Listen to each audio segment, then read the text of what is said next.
Isaiah 13, 19 and 20. And Babylon, the glory of kingdoms, the beauty of the Chaldees' excellency, shall be as when the Most High overthrew Sodom and Gomorrah. It shall never be inhabited, neither shall it be dwelt in from generation to generation. Neither shall the Arabian pitch tent there, neither shall the shepherds make their fold there, giving all the praise, all the honor, and all the glory to Yahweh B'Hashem, Yahweh Shai B'Hashem, for Kaha Kodash. And double honors to the apostle and elders, the great millstone where I learned this truth from. Peace and salutations to all the brothers around the world teaching this truth. Just a quick thought here. Woke up with this early again in the morning here in the hills in Jamaica, convalescent in America. Babylon the Great will be microwaved soon. That's right. They're gonna get it. Never gonna be inhabited again. And so we've got this repeated throughout the scriptures, and we're going to keep getting them over and over and over, the same scriptures, on and on and on.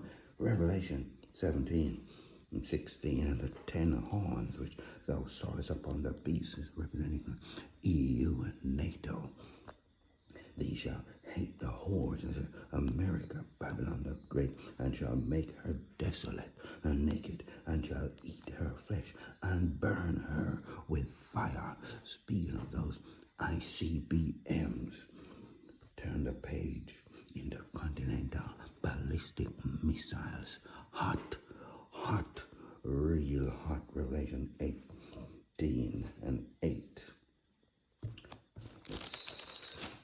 Here, therefore, shall her plagues come in one day, death and famine, mourning, death and mourning and famine, and she shall be utterly burned with fire, for strong is the Lord God who judgeth her. Verse 10, standing afar off for the fear of her torment, saying, Alas, alas, that great city, Babylon, America, that mighty city, for in 1 hour, just one, is thy judgment come.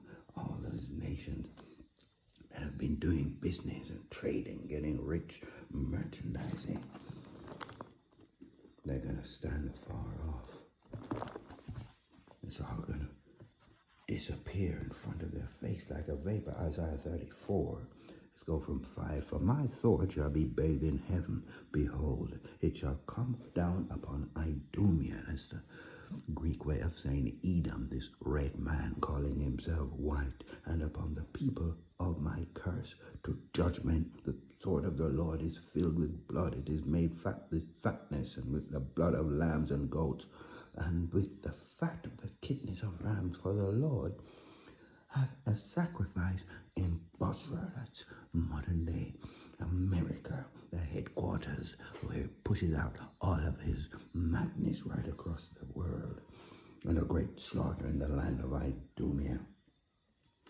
Let's jump to verse 8. For it is the day of the Lord's vengeance, and the year of his recompenses. Why? For the controversy of Zion.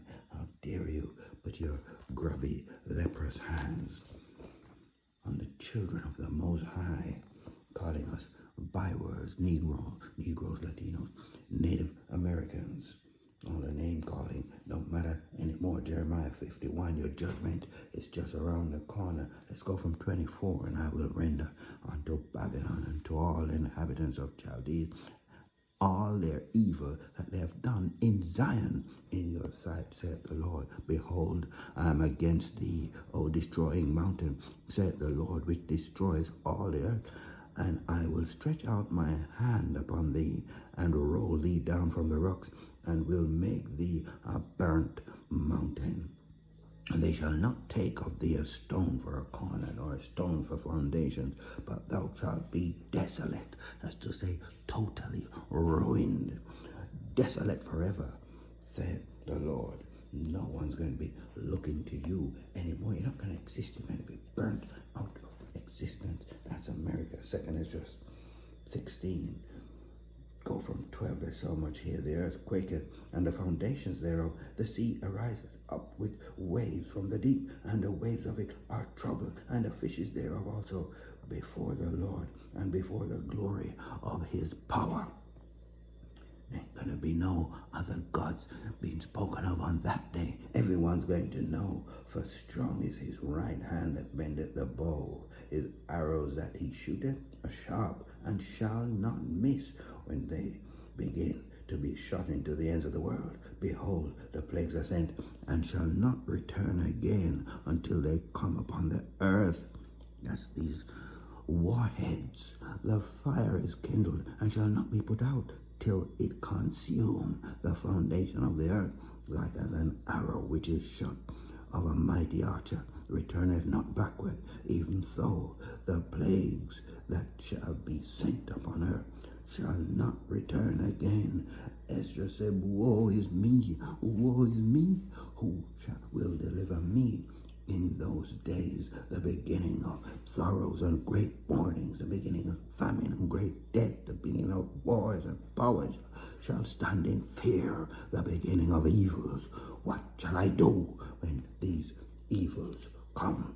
Interesting, asking the question. No doubt Ezra is right back here preaching and teaching, seeing all of the destruction coming on the land.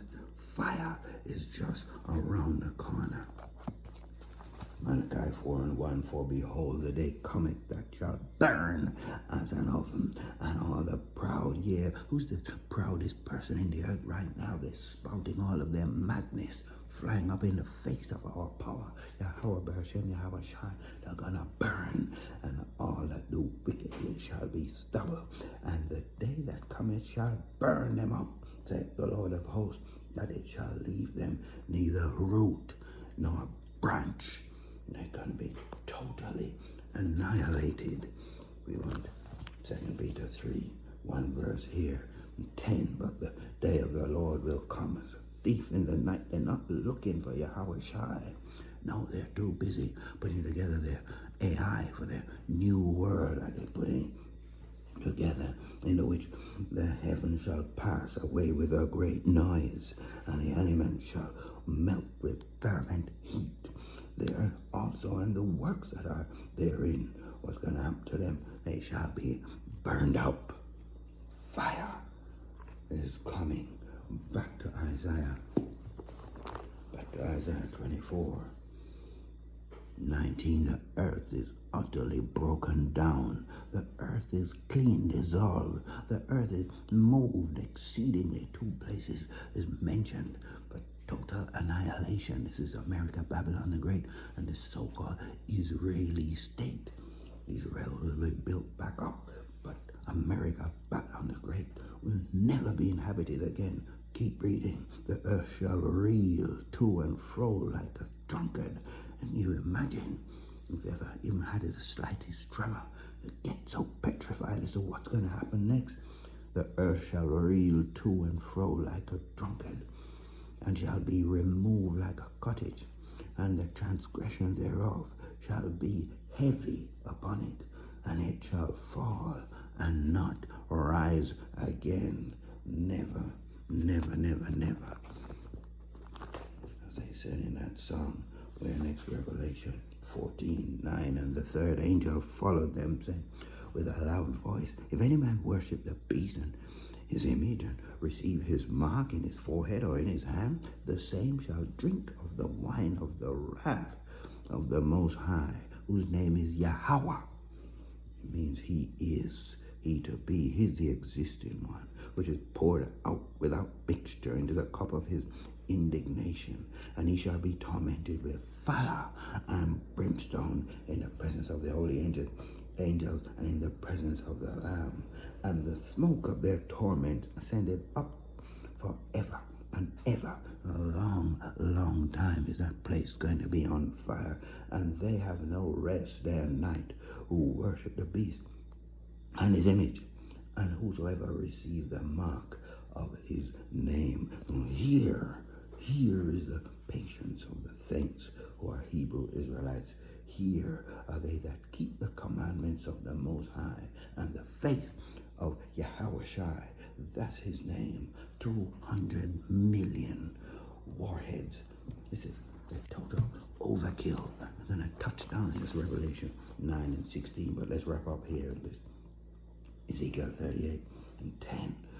who's going to lead the charge as far as the earth is concerned. Ezekiel 38:10, thus said the Lord God, Yahweh power, it shall come to pass that at that same time shall things come into thy mind, and thou shalt think an evil thought. The angels are working on all these world leaders. They have to fulfill prophecy, I should say, in their policy. They can't change it. And thou shalt say, I will go up to the land of unwalled villages. I will go to them that are at rest and dwell safely, all of them dwelling without walls and having neither bars nor gates. What's this speaking about? It's America, Babylon the Great. You can go from state to state to state. There's no walls there. They're living free, enjoying themselves, feeling that they're untouchable. But Russia, the Medes, Gog, Magog, an evil thought is going to enter their mind, and they're putting together an army, and they're all going to rain down missiles on Babylon the Great. America will be microwaved soon.